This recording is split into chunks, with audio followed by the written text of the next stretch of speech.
Hey, Blender Bob here. So in my last clip, I said I was in rigging hell. I'm now in rigging paradise. Here's why. So there it is. That's the rig for the bed here. So let me go into pose mode and let's see what it does. So we got here, we can lower the bed like this, or we can do it only on one side.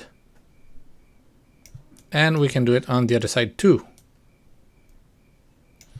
We can also here, if we go and rotate, we can lift the back here and all the pistons and stuff, they will move accordingly in the back. Well, we don't see it from this angle. Let's see here. So you can see the mechanism moving under it.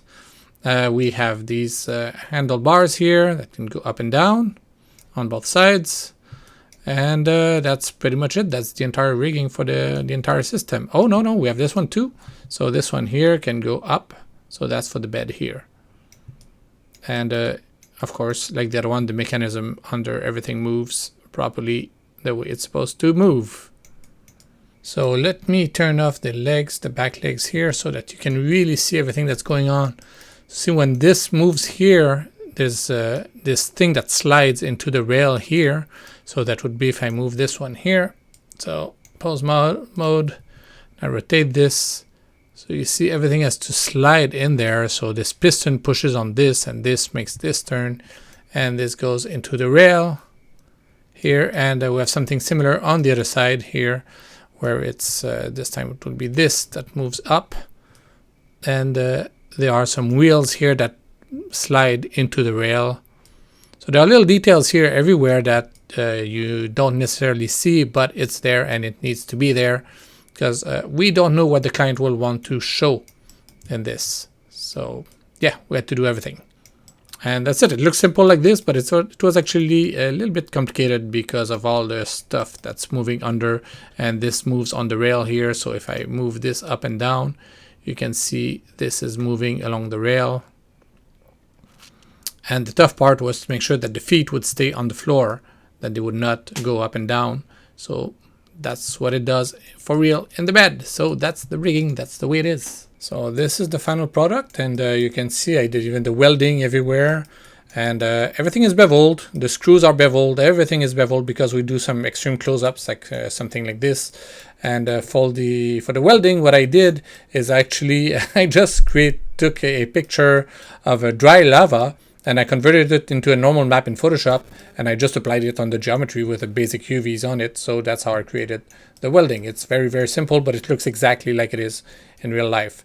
So yeah, everything is done in a very high-res quality. Everything is beveled. Everything looks exactly like the real thing. Oh yeah, and this little part, it moves too. I did the weldings everywhere. Oh, and by the way, what you see right now is cycles in the viewport in real time. Thank you, NVIDIA, for the sponsorship.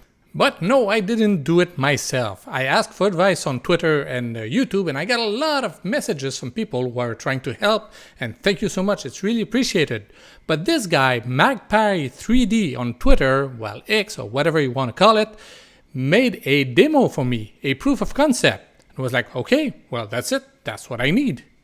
Actually, I wasn't planning to hire anyone to do this job, but he had a proof of concept. He sent me a clip with the bones moving. It was exactly what I needed. So, might as well just hire the guy. And this is the second time it happens. We had the same situation at Real by Fake where we needed to rig a caterpillar kind of bug thing with like 50 legs, and we had no idea how to do it. So I posted an ad somewhere with the model of the bug, and somebody did it. He rigged it, said, hey, I can do this, here, there you go. And it took him like 2 hours. So of course, what did we do? Well, we hired the guy and we paid him to do it. We just needed some little tweaks here and there, and that's it.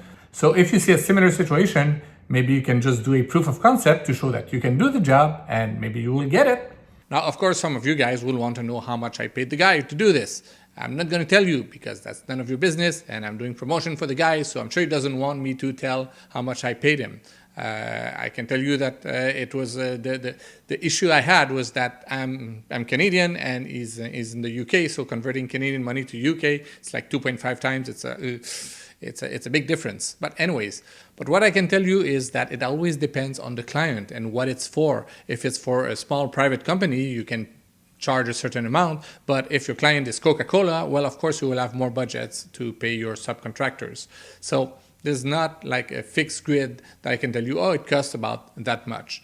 And the person who does the job, actually, they can tell you, well, okay, this is my proof of concept, and this is how much I would charge you to do it. And then it's for you to decide if you want to do it or not. Okay, bye.